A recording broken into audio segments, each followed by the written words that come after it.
Bonjour, j'espère que vous allez bien. Moi, je vais très bien par la grâce de Dieu. Je suis Annick Abba, la femme de ménage la plus célèbre de France, la reine des serpillères et la Miss Ménage 2026. J'ai toujours pas trouvé une autre formule. Alors, je fais cette vidéo ce matin.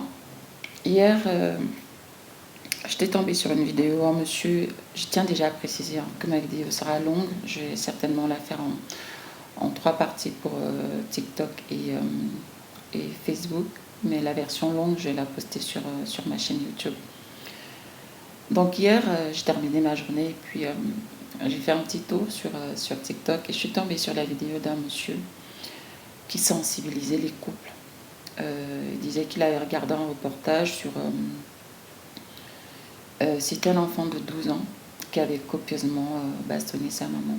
Et donc il disait que voilà, malheureusement ce genre de choses sont fréquentes dans les familles monoparentales. Donc il était vraiment en train de sensibiliser les parents, les mariés.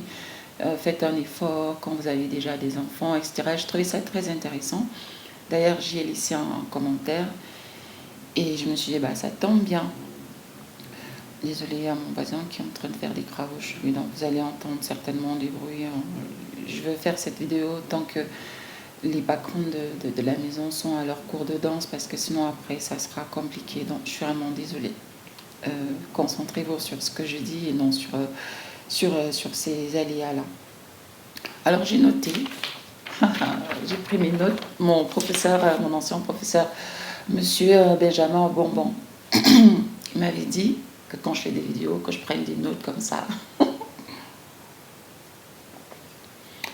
Merci beaucoup, monsieur. J'ai préparé mon jus parce que je vous ai dit, ma vidéo, elle sera longue. Je crois qu'on va aller chercher dans les 25 minutes. Alors, donc je disais que ça tombait bien parce que j'ai remarqué depuis quelque temps sur les réseaux sociaux des femmes qui viennent faire l'apologie des familles monoparentales, qui viennent faire l'apologie en disant oui, moi je suis mère célibataire et je m'en sors très bien. Je n'ai pas besoin d'un homme pour m'occuper de mes enfants, pour subvenir à mes besoins et à ceux de mes enfants. J'ai un travail, je gagne très bien ma vie, j'ai mon appartement, j'ai ma maison, j'ai ma voiture, je vais en vacances quand je veux, j'ai une très belle vie, je m'offre tout ce que je veux, je vais au restaurant quand je veux, mes enfants sont dans de très bonnes écoles, mes enfants font des activités extrascolaires très intéressantes, bref, je paye mes charges fixes coûtant, j'ai même pas besoin de l'aide de l'État. On entend de plus en plus de femmes dire ce genre de choses. Très bien. Mais le problème que j'ai avec ce discours, c'est que ces femmes ne présentent qu'une facette de leur vie. Elles ne présentent que le bon côté de leur vie. Jamais elles ne présentent le côté négatif, c'est-à-dire venir dire que je suis débordée. Oui, malgré tout ce que je viens de préciser, c'est aussi très compliqué. Donc il y a ce premier groupe de personnes qui me pose problème. Ensuite, il y a un autre groupe de personnes sur les réseaux sociaux. Ce sont ces couples-là qui viennent vous montrer que tout va bien dans le mariage. Ils font des vidéos ensemble, on voit comment ils s'amusent, on voit comment ils s'occupent de leurs enfants. Tout est dans l'harmonie, dans l'amour, dans la bonne entente. Vraiment, tout est idyllique, c'est le paradis sur terre. Ils sont en train de danser ensemble, machin. Pareil, ce deuxième groupe de personnes ne nous montre pas quand ils se disputent, ne nous montre pas quand ils boudent, ne nous montre pas quand ils font plusieurs jours sans s'agresser la parole. Ils ne nous montrent qu'une facette de la vie de couple, qu'une facette du mariage. Alors quand je suis tombée sur cette vidéo, bien évidemment, depuis que le Seigneur m'a mis à cœur de sensibiliser les jeunes filles, ou même encore, ça fait je crois 3 ans maintenant que j'accompagne aussi des femmes, même si j'ai un peu essayé de réduire la cadence parce que je me retrouvais un peu éparpillée entre mon statut de chef d'entreprise et tout ce que je dois mettre en place et ma vie de famille, etc. Je me retrouvais vraiment débordée. Donc il fallait que je me rediscipline et que je mette en place, que je priorise certaines choses. Alors moi, je viens sur les réseaux. Déjà, c'était pas quelque chose que je souhaitais, c'est quelque chose qui m'a été imposé. Les chrétiens comprendront de quoi je parle, parce que quand le Saint-Esprit vous demande de faire quelque chose, je l'ai déjà dit plusieurs fois. Donc voilà, je me retrouve vraiment sur les réseaux de manière très hasardeuse, je ne l'avais pas prévu, hein, et mes pages ne sont pas monétisées, donc je ne viens pas pour chercher la visibilité pour peut-être faire des placements de produits. Je viens pas chercher l'argent sur les réseaux sociaux. Donc c'est important de dire ça, parce que je sais qu'aujourd'hui, avec les histoires de monétisation, il y a même des gens qui viennent raconter des histoires cousues de fil blanc juste pour se faire de l'argent. Moi, je suis vraiment là pour la sensibilisation. Et je vais aussi donner, parce que si par exemple moi j'ai eu le courage de me lancer dans l'entrepreneuriat, c'est parce qu'il y a eu des gens qui ont donné. Si j'ai appris à être une bonne épouse, si j'ai appris à être une bonne maman, c'est parce qu'il y a des gens qui ont aussi proposé des contenus qui m'aident beaucoup, et donc je me dis, si les autres me donnent, pourquoi ne pas aussi donner à mon tour ce que j'apprends, ou même partager mes erreurs pour permettre à d'autres d'éviter de commettre les mêmes erreurs. Alors le week-end dernier a été un week-end très difficile pour moi, parce que vendredi, je finis ma journée et mon binôme m'annonce une nouvelle qui m'a complètement déstabilisée. Mais quand je vous dis complètement déstabilisée, j'étais jusque là. Mais vraiment, j'avais envie de rentrer au Cameroun, j'avais envie de faire un truc. C'était très violent. Alors c'est un projet sur lequel on travaille depuis un peu plus de 5 ans, et ça bloque. C'est à cause de lui que ça bloque. Je fais une parenthèse pour, quand je vous dis souvent, vous les jeunes, que les choix que vous faites ont des avantages et des inconvénients. Quand mon binôme faisait ses choix, on ne se connaissait pas encore, il était dans son ancienne vie, sauf qu'aujourd'hui, il a profité des avantages de ses choix, mais aujourd'hui, c'est le moment de maintenant d'assumer ces conséquences-là. Sauf que comme je suis maintenant dans sa vie, je suis une victime collatérale de ses mauvais choix. Et c'est à cause de ces mauvais choix que ça retarde. Et j'étais dans tous mes états, je disais, tu te rends compte, c'est à cause de toi, si ce projet n'aboutit pas, je ne suis même pas responsable de ce que tu as eu à faire. Donc ça avait commencé vendredi, ça a continué samedi, où j'étais mais chaude comme une patate qui sort du feu. Samedi soir, j'ai mis une vidéo d'une prédication du prophète Joe Grace. Ça a un peu commencé à m'apaiser. Mais dimanche matin, quand je me réveille, je vois que j'étais dans les temps, et puis le Saint-Esprit me dit, Annick, il faut aller au culte. Je lui ai dit, oh, oh, oh. Enfin, je ne lui ai pas dit ça comme ça, mais c'était limite, laisse-moi tranquille. Parce que si vraiment tu étais là, parce que oui, dans ces cas-là, parfois, on doute même de l'existence de Dieu. Donc je lui ai dit, ouais, écoute, si tu étais réellement là, tu n'aurais même pas permis que cette situation perdure depuis tout ce temps. Donc je ne suis pas allée au culte. Et là, ça a encore dégénéré au point où j'ai dit à mon binôme, va-t'en. Je suis vraiment en train de vous parler des réalités du mariage. Je lui ai dit, va-t'en. Et là, quand je lui ai dit, va-t'en, mes enfants ont commencé à pleurer. Non, papa, reste là, papa, reste là. Et bien évidemment, ça me touche parce que je n'avais pas prévu que mes enfants allaient paniquer, donc je me calme. Ils sont sortis. Déjà, il faut savoir que samedi, il est sorti. Hein, il a continué à faire comme d'habitude. Il s'est très bien occupé de ses enfants. Dimanche, il a continué. Ils sont sortis. Ils sont allés au parc. Ils sont allés faire des courses. Ils ont acheté plein de plantes. Il y a plein de plantes là. Il était très calme. Il ne faisait que me dire, mais qu'est-ce qu'il y a? Qu'est-ce que se passe? Je n'y suis... Enfin, oui, je suis responsable. Je sais que c'est de ma faute. Mais là, je n'y peux rien. Le passé, il est fait. Je n'y peux rien. Malheureusement, c'est fait. Et là, il faut juste trouver des solutions pour que ce projet aboutisse. Mais je ne voulais rien entendre. Parce que j'étais tellement en colère, parce que comme je dis encore une fois de plus, je subis quelque chose dont je ne suis pas responsable. J'étais même pas là quand il faisait ces trucs. Finalement, lundi, j'étais toujours en colère. Lundi matin, c'était toujours... Les enfants sont partis à l'école. Il est parti accompagner ses enfants à l'école comme d'habitude. Il est revenu, et là, Saint-Esprit, quand il est parti, je suis restée seule, j'ai commencé à prier. J'avais même honte de prier, j'avais honte d'aller devant la présence du Seigneur. Donc je commence à demander pardon. Saint-Esprit, pardonne-moi. Seigneur, pardonne-moi. J'aurais dû te demander de l'aide, j'aurais dû me calmer et te demander d'intervenir. J'aurais dû te demander de m'orienter, mais au lieu de ça, j'ai laissé la chair m'envahir, j'ai laissé la colère j'ai laissé la chair prendre le dessus, j'ai laissé la colère m'envahir, et voilà, les conséquences, c'est que voilà, j'étais très en colère. Et donc quand il rentre, je lui ai dit, je vais te parler. Donc on a parlé, on s'est expliqué. Et je lui ai présenté mes excuses. Je lui ai envoyé un SMS pour lui demander pardon. Et le soir, parce que je ne voulais pas que mes enfants me retrouvent encore dans cet état-là où j'étais très en colère, donc je voulais que quand les enfants allaient rentrer, que ce soit déjà apaisé. Donc quand les enfants sont rentrés, voilà, c'était beaucoup plus calme. Et c'était revenu comme avant, où beaucoup de calme, beaucoup de tendresse, voilà, beaucoup d'amour.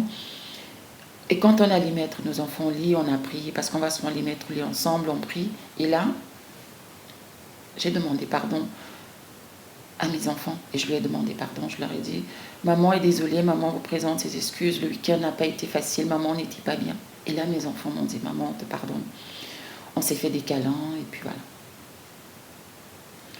Voilà comment est-ce que j'ai pu me calmer et comment est-ce que je suis allée chercher les solutions. Ça, c'est la grâce de Dieu. Parce que la Bible nous dit, la femme sage bâtit sa maison. La femme sage bâtit son foyer. C'est parce que je suis allée apprendre à faire, quand il y a cette situation, l'humilité, demander pardon. J'ai reconnu que même si c'était de sa faute, j'ai exagéré. Je suis allée m'humilier, je lui ai demandé pardon. On a continué à s'échanger par SMS, où voilà, on s'expliquait, on se disait beaucoup de gentillesse. Je vais vous raconter la deuxième histoire. Les bagues. Alors, je porte mes bagues là parce que comme j'ai perdu du poids, donc ça flotte sur cette main, donc je porte ma bague de mariage et ma bague de fiançailles sur doigt.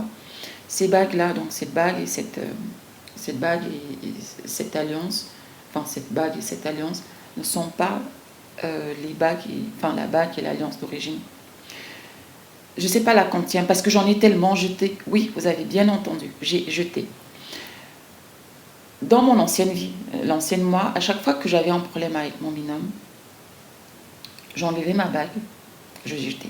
J'enlevais mon alliance, je jetais. Et je partais aussi enlever sa bague de mariage et je jetais.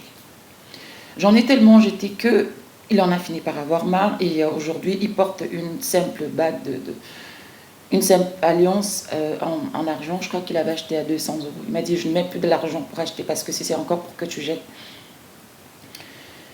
Et ça, il a dit, par contre, moi, je vais t'acheter quelque chose qui a de la valeur parce que voilà, tu es une femme et machin, et je t'aime, etc. Et en plus, c'est moi. Il m'a dit, viens choisir. Et en plus, c'est moi qui ai choisi. Et j'avais aussi choisi ce qui coûtait un certain montant parce que je m'étais dit que quand l'envie de la rejeter va encore me prendre, je vais quand même me calmer parce que je vais me dire, ça coûte quand même un certain montant. Alors, ça ne veut pas dire que ce qu'il a acheté avant ne coûtait pas cher. Non, ça coûtait aussi cher. Mais bon, ça coûte quand même beaucoup plus cher. Excusez-moi.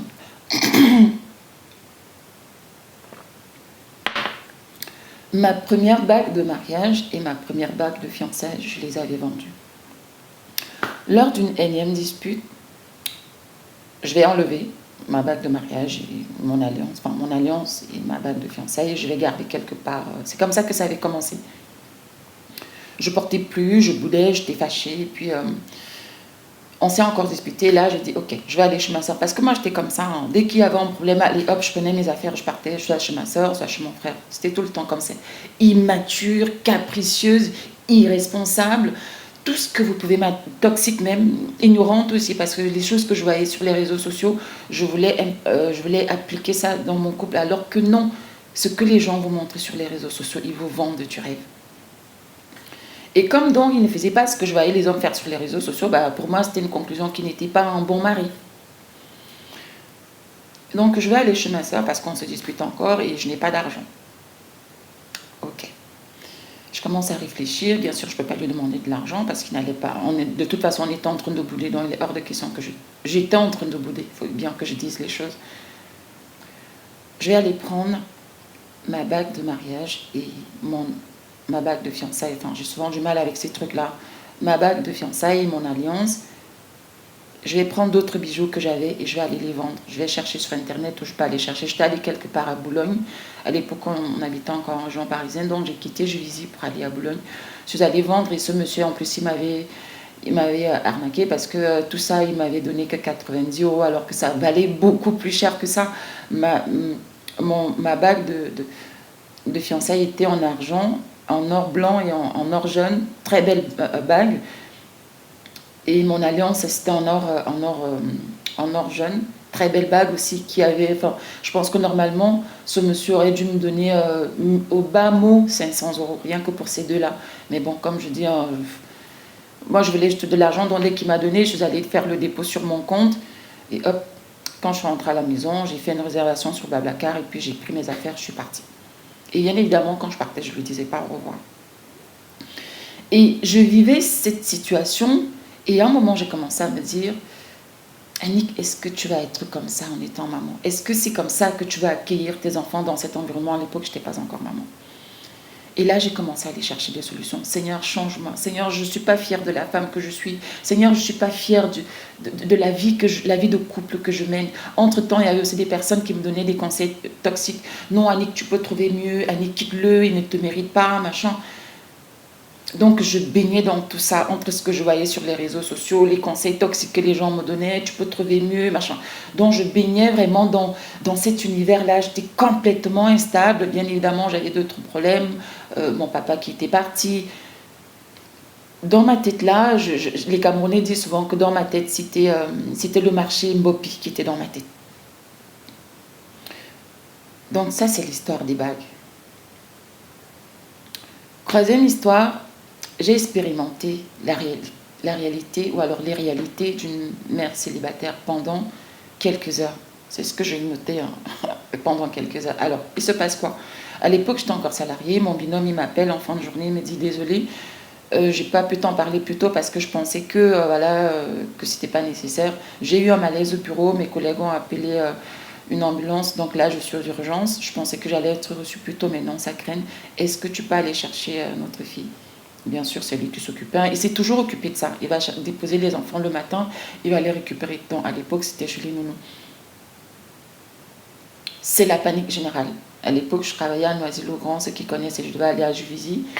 Il faut que je prenne le RER-A, ensuite que je prenne le métro, ensuite que je prenne le RER-C, que j'arrive, que j'aille laisser mes affaires à la maison, que je prenne le bus, que j'aille maintenant chercher la petite, que je rentre à la maison, que je lui donne son bain, que je cuisine, que je mange, que je prenne ma douche. Il fallait que je fasse, que je la mette au lit. Il fallait que je fasse tout ça. Et bien sûr que j'ai du temps pour aller me reposer parce que le lendemain, je dois aller travailler. À l'époque, ma fille, elle devait avoir, je sais pas, elle devait avoir peut-être 11 mois. J'étais toute paniquée. Parce qu'il fallait que j'organise ça, tout ce que je dis là, en un laps de temps. Et pourtant, quand on est deux, il serait allé le faire. Moi, je serais rentrée tranquillement à la maison. J'aurais fait la cuisine et puis il serait venu avec la petite, on aurait mangé.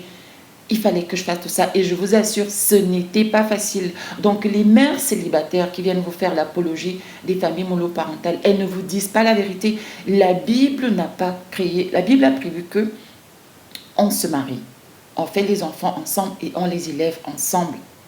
La Bible n'a pas prévu que on commence à mener une vie d'impudicité, on fait des enfants hors mariage, on fait des enfants avec plusieurs papas, on fait des enfants avec plusieurs mamans, et dans ce méli-mélo-là, on fait des familles recomposées, ou alors on se retrouve à élever les enfants seuls. Ce n'est pas ce que Dieu prévoit pour nous. Donc ces femmes qui viennent vous dire, en fait, je vous ai raconté les réalités du mariage où j'étais une femme toxique, je vous ai parlé de le week-end que j'ai passé et comment j'ai fait pour amener la paix. On apprend à être une bonne épouse, on apprend à être une maman. Ce ne sont pas des choses innées. Même pour mettre le sein dans la bouche de notre bébé, bon, moi, je n'ai pas allaité mes enfants, mais pour mettre le sein, le mamelon du moins, la tétine du biberon, ça s'apprend. On vous explique qu'il faut bien positionner la tête du bébé, il faut bien faire ceci. On ne naît pas et puis automatiquement, on sait le faire. Donc, lorsque vous avez des problèmes dans votre couple, au lieu d'aller chercher des solutions, allez apprendre. Comme je dis, allez apprendre à être de bonnes épouses. Quand il y a une situation difficile, qu'est-ce que je dois faire pour que la paix revienne dans mon couple? Je vous ai dit ce que j'ai fait. Je suis allée prier. J'ai demandé pardon au Seigneur parce que j'aurais dû dès le début prier. Et je tiens aussi à préciser que c'est l'erreur que beaucoup de chrétiens commettent. Les chrétiens pensent que comme on parle en langue, comme on a le Saint-Esprit, comme on a des dons, comme on est pasteur, peu importe, on pense que face à une situation, on ne va plus être débordé par la chair. Au contraire, la Bible dit que le diable tourne autour de nous, tel un lion affamé, rugissant, cherchant qui dévorer. Ça veut dire, et la Bible nous dit aussi, priez sans cesse. Donc ça veut dire que comme Dieu sait que nous sommes encore dans notre chair, donc en cas de problème, c'est pour ça que Dieu nous recommande de prier, de veiller tout le temps, parce qu'il y aura toujours des tentations, il y aura toujours des épreuves, mais sauf que face à l'épreuve, on va devant la face du Seigneur. On ne laisse pas la chair prendre le dessus comme j'avais fait. Je vous assure, j'étais comme... Oh, je mesure 1,82 m, donc vous pouvez imaginer quand je suis en colère. Alors, je n'étais pas violente, même si à un moment, ça a failli dégénérer. Mon binôme, il est resté très calme. À un moment, dimanche, il n'en pouvait plus parce que je l'ai tellement excédé vendredi soir, samedi toute la journée, samedi soir. Le pauvre, il n'en pouvait plus. Et ce que je suis en train de vous dire là, en reconnaissant mes torts, en disant le pauvre, il a fait ci, il a fait ça. La femme toxique que j'étais n'aurait pas dit ça. La femme toxique n'aurait juste dit, ouais, c'est de sa faute, c'est de ta faute, et n'aurait jamais reconnu qu'elle a exagéré, n'aurait jamais reconnu qu'elle a laissé la colère l'emporter. Alors la solution, ce n'est pas toujours le divorce. La solution, ce n'est pas toujours la séparation. Si déjà vous ne faites pas ce travail à deux, parce qu'il faut aussi savoir que beaucoup de personnes se marient pour de très mauvaises raisons. Parce qu'on veut sortir du célibat, parce que voilà, l'âge avance, parce qu'on a fait un enfant avec lui, donc voilà, c'est le père de mon enfant, parce que pour des raisons économiques, si on est à deux, on va payer les charges ensemble. Et on ne va pas chercher les vraies raisons.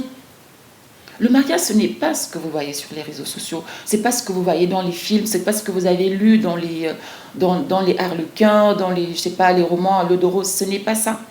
C'est bien plus que ça déjà que se supporter soi-même, c'est très difficile. Et vous ajoutez à ça un homme que vous ne connaissez pas, qui est né de je ne sais où, qui a reçu son éducation, et vous ajoutez encore vos enfants. C'est très difficile de gérer tout ça, de gérer les humeurs de tout ce monde-là. Donc ce qui peut vous aider, c'est la prière. Ce qui peut vous aider, c'est aller travailler sur vous, que quand on est face à une difficulté, qu'on apprenne à garder son calme, qu'on apprenne à ne pas dire des mots qui vont blesser, qu'on apprenne à ne pas verser dans la désobéissance, à ne pas verser dans la colère, enfin, désobéissance, c'est colère, violence verbale, c'est de même pas verser dans la violence physique.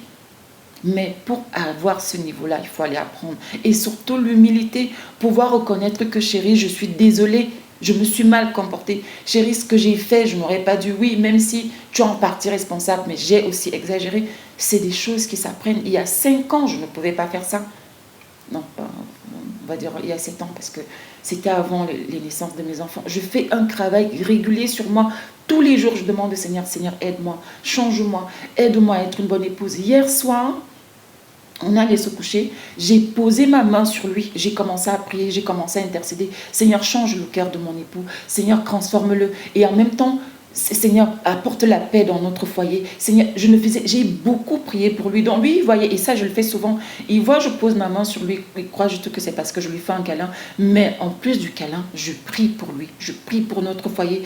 Et ce qui m'a le plus blessée, c'est que vendredi matin, j'avais pris le temps, j'ai beaucoup prié dans la maison, j'ai pris l'huile bénie, j'ai commencé à purifier la maison, je suis allée prier dans la chambre de mes enfants, j'ai prié dans notre chambre, j'ai prié dans tout l'appartement, dans la cuisine, dans le salon, je bénissais les murs, je suis allée bénir les lits de mes enfants, j'ai béni notre lit, j'ai tout béni dans la maison. Et bim, vendredi, en fin de journée, ce genre de choses m'arrive. Et c'est aussi ça, c'est-à-dire quand tu sors de la prison du Seigneur et puis il y a une épreuve qui t'arrive, le diable vient te tenter. Et le pasteur Joe Grace le dit aussi que parfois c'est quand il a par exemple raconté ce qui est arrivé à Jésus après 40 jours de jeûne et c'est là où le diable vient pour venir le tenter. Donc il disait que parfois c'est quand tu sors d'une retraite spirituelle, tu as bien rechargé tes batteries sur le plan spirituel et puis là une tentation arrive. C'est ce qui m'est arrivé vendredi. Donc c'est ça le mariage. Le mariage c'est comme une dent de scie, hein, c'est-à-dire il y a des jours où c'est très bien, c'est très beau, vous faites des câlins, vous ne voulez pas vous quitter, c'est avec les enfants. Et puis il y a des jours aussi où tu te réveilles le matin, tu ne veux même pas le voir, tu ne veux même pas voir tes enfants, toi-même tu ne te supportes pas. Et je vais finir par là. Hier soir, mes enfants ont fait des dessins, nos filles nous ont fait des dessins. Je ne vais pas vous montrer ce dessin-là parce que ça relève quand même de notre intimité, mais de notre vie privée du moins. Ma fille, elle a fait un dessin, ou alors elle a fait 2 dessins sur 2 feuilles. Elle a fait son père et sa mère, donc elle a dit papa et maman. Elle a fait des fleurs et sur une partie du dessin, il y a la moitié du cœur. Et sur l'autre partie du dessin, il y a l'autre moitié du cœur. Et elle a dit, c'est votre dessin, papa et maman, et mettez le dessin ensemble. Je suis allée coller ici, vous voyez notre chambre, il y a plein de dessins de nos enfants, tous les dessins que nos enfants font, que ce soit la peinture, que ce soit avec les feutres, je colle tout ça sur le mur. J'ai eu cette information d'une dame qui justement accompagne pour valoriser les enfants, que quand vous faites que votre enfant fait un dessin, vous ne regardez même pas, tout de suite vous avez déchiré, vous ne vous rendez pas compte que vous êtes en train de cultiver le manque de confiance en soi sur l'enfant. Mais par contre, quand vous valorisez les travaux que votre enfant fait, vous le rassurez, vous construisez son assurance. Donc, le mur de notre chambre est plein de dessins. Et tout de suite, dès qu'ils ont fait ces dessins, je suis allée les mettre sur le mur. Et j'ai montré ce dessin à mon binôme, je lui ai dit, tu vois, parce que j'ai aussi appris ça dans mes recherches en psychologie, les enfants s'expriment beaucoup avec les dessins. Et je lui ai dit, tu vois ce dessin que cet enfant a fait. Elle est en train de nous envoyer un message pour nous dire que elle a besoin qu'on reste ensemble. Et ma fille parle souvent beaucoup de ça. J'aime quand on est en famille, j'aime quand on fait des activités en famille. Parfois, il vient le matin, il vient nous trouver dans notre lit. Et après, il dit, j'aime bien quand on est en famille. C'est très important d'écouter les enfants, de les observer. Et moi, ce dessin m'a encore beaucoup parlé parce que c'est un enseignement qui vient me dire que Annick, fais attention. Apprends à maîtriser la colère. Même si c'est justifié, ne fais pas certaines choses devant tes enfants. Et ça, bien évidemment, je travaille beaucoup dessus. Mais comme j'étais tellement fâchée que j'ai dit à mon binôme, voilà, va-t'en. Sors, je ne veux pas te voir. Sors d'ici, je ne veux pas te voir. Je lui ai même dit, samedi, il a dormi sur le canapé. Je vous dis tellement, j'étais en colère. Et ce que je vous dis là, je vous parle des réalités du mariage. Oui, dans le mariage, il y a ce genre de situation où on se boude, on se fâche, on en vient même aux mains. Et bien évidemment, ça, je ne l'encourage pas. Et j'ai dit souvent aux femmes, tant que ta vie n'est pas en danger, il y a encore des situations d'arranger ton couple. Il y a encore des situations, enfin, il y a encore la possibilité de trouver une solution. Et moi, le danger, c'est même l'infidélité. Hein. Attention, parce qu'un homme qui va déjà te tromper, il est déjà en train d'ouvrir une porte, parce que les tisailles sont capables de tout. Donc, quand ton mari va déjà te tromper, ça veut dire qu'il t'expose déjà. Il vous expose déjà tes enfants et toi. Donc, même pour moi, l'infidélité, c'est une forme de violence. Je rigole pas avec ça. De toute façon, c'est même pas un débat, de toute façon, pour moi, parce que sinon, c'est même pas à l'ordre du jour, en fait. Et ça, mon binôme le sait, hein, même tous les hommes que j'ai connus avant lui, tu me crois, je le découvre, c'est fini entre nous, parce que je connais les conséquences de l'infidélité. Mon père, à un moment de sa vie, a trompé ma mère, et j'ai vu les conséquences, j'ai vu les dégâts dans notre famille. Donc moi, je ne badine pas avec l'infidélité. Donc voilà ce que je voulais partager avec vous aujourd'hui, que méfiez-vous des gens qui viennent vous raconter des choses sur les réseaux sociaux parce que vous ne connaissez pas les conséquences de ces histoires de famille monoparentale. On ne vous montre qu'une facette. Moi, j'ai la chance, et ça aussi, ça m'aide beaucoup, la chance d'aller dans les familles, dans les foyers des Français blancs, on va dire ça comme ça, des Français de souche. Et je vois comment ils se comportent. Je vois comment ils font tout pour qu'il y ait l'harmonie dans leur foyer. Je vois comment les hommes se comportent. Je vois comment les époux se comportent. Je vois comment ils se comportent avec leurs enfants. Méfiez-vous de ce que vous voyez même à la télévision. Parce que ça ne reflète pas la réalité. Faites très attention, vous les femmes qui pour un oui ou pour un non, allez hop, vous avez déjà mis vos maris dehors, pour un oui ou pour un non, vous avez déjà appelé la police, pour un oui ou pour un non, vous avez déjà demandé le divorce sans avoir pris le temps d'aller chercher des solutions, sans avoir pris le temps de faire une introspection pour aller chercher quelle est votre part votre part de responsabilité, comme je l'ai fait. Je suis allée m'asseoir et je me suis rendu compte que j'avais abusé. Comme je l'ai dit, hein, demandez pardon à Dieu, demandez pardon au Saint-Esprit et demandez pardon à mon binôme et aux enfants. C'est important parce que ça aussi, c'est des valeurs que je transmets aux enfants. J'enseigne aux enfants que quand on a tort, on doit s'excuser. Ce n'est pas parce que je suis leur mère que je ne dois pas leur demander pardon. Et pourtant, je leur ai fait passer un très mauvais week-end. Donc, faites vraiment attention à ne pas vous retrouver dans une situation où vous allez être maman solo parce que c'est très difficile. On n'en parle pas assez. Ces femmes-là qui viennent faire l'apologie des familles monoparentales, elles ne vous disent pas quand elles pleurent. Là, je vous fais la vidéo parce qu'il a accompagné les filles au cours de danse. Quand ils vont revenir, on va faire des révisions, on va passer du temps ensemble, on va certainement sortir même si le temps est très maussade. D'ailleurs, qu'est-ce qu'on dit, maussade ou morose? Bref. nous sommes one fluency a box nga ka fa bo fluency mga wo fa fluency mbo nzuko nda ma ga makarnal na abinga onzuko e borbaler min ban alugana a min gan fa la la la la la la la la la la la la onzuko amuyo nga hu ki kuita mga kara uno ubaga min barmit mis que c'est toi qui te retrouves à devoir tout gérer. L'argent ne suffit pas dans la vie. Vous pensez que nous qui restons dans les foyers, on compte 1, 2, 3, 10, 15, 20. Vous pensez que c'est parce qu'on n'est pas forte? Vous pensez que c'est parce qu'on n'a pas d'argent? Vous pensez que c'est parce qu'on n'est pas assez belle pour pouvoir aller séduire d'autres hommes? Vous pensez que c'est parce qu'on n'est pas assez intelligent? C'est parce qu'on fait ce que je viens de vous dire. C'est-à-dire que quand on a déjà des enfants qui sont des innocents, qui n'ont rien demandé, on prend sur soi. On prend sur soi. On apprend à être humble, on apprend l'empathie parce que oui, être empathique parce que pour ces enfants-là et pour la personne qui partage votre vie, l'égoïsme, on met ça de côté. L'hypocrisie, tout ce que vous voulez, on met ça de côté. Ce n'est pas facile d'être une mère célibataire, je vous ai dit. Je l'ai expérimenté juste pendant quelques heures, mais j'étais paniquée, j'étais à bout. Et bien sûr, il est revenu et puis la vie a recommencé comme avant, mais c'est un soutien.